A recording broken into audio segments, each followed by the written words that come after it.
Assalamualaikum warahmatullahi wabarakatuh. Perkenalkan, nama saya Firman Arifudin Hidayatullah dari kelas HKI 3C mata kuliah Hukum Adat.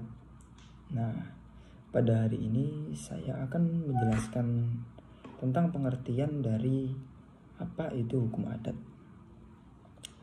Jadi di Indonesia ini memiliki berbagai macam ras, suku, dan budaya yang bermacam-macam.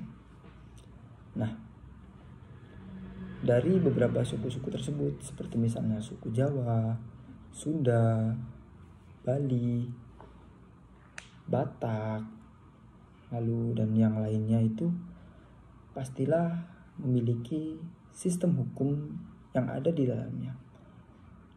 Nah, sistem hukum adat yang ada di dalam suku-suku tersebut itu seperti misalnya adat dalam pernikahan, lalu kemudian adat-adat istiadat yang dilakukan seperti misalnya seperti di Jawa ada istilah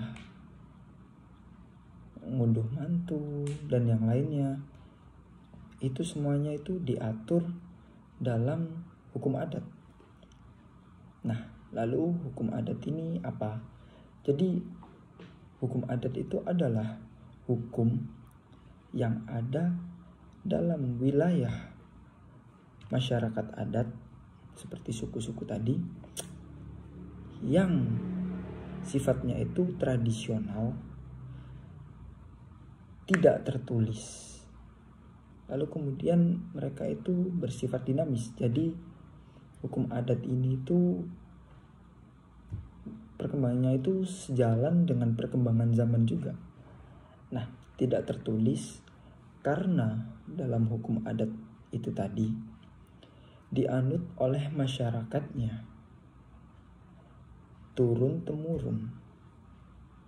Jadi dalam hukum adat itu tidak ada istilah tertulis seperti undang-undang dasar yang ada di Indonesia, bukan.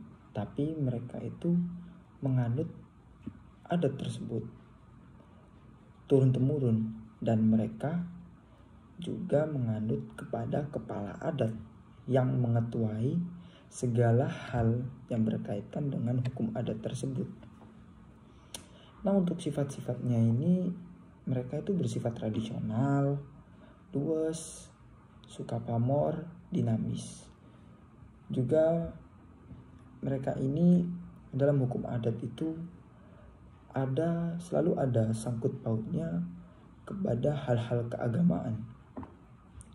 Seperti misalnya jika di Jawa itu ada seperti Rebo Wekasan atau malam Jumat Legi, karena hitung-hitungan malam Jumat Legi, Kliwon itu hanya ada di tanggal Jawa. Juga waktu pernikahan mereka ada hitung-hitung weton gitu.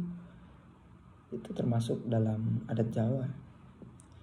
Nah, untuk jenis-jenisnya itu mereka itu juga ketaatannya itu selalu didasarkan kepada harga diri tiap anggota masyarakatnya.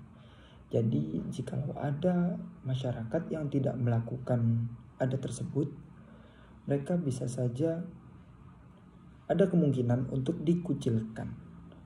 Namun juga tidak menutup kemungkinan mereka akan bersikap biasa saja. Cuman hanya saja, mohon maaf, mereka pasti adalah seperti misalnya mereka tidak melaksanakan pernikahan secara adat. Lalu pasti beberapa tetangga mungkin ada yang tidak ingin membantu atau bagaimana juga. Itu semua juga tergantung kepada masyarakat adat yang ada di situ. Mereka juga itu dalam hukum adat itu bukan ditulis sebenarnya, hanya saja diturunkan melalui petuah-petuah, juga dirumuskan dalam bentuk seperti pepatah atau dan yang lainnya. Jadi untuk kesimpulannya, hukum adat itu adalah hukum yang timbul dari adat istiadat masyarakat suku terutama yang dianut oleh mereka dengan kepala suku sebagai pengatur adat tersebut. Juga dalam sistem hukum yang diturunkan secara turun-temurun dari masa ke masa yang bersifat dinamis atau sejalan dengan perkembangan zaman. Mungkin sekian dari saya. Wassalamualaikum warahmatullahi wabarakatuh.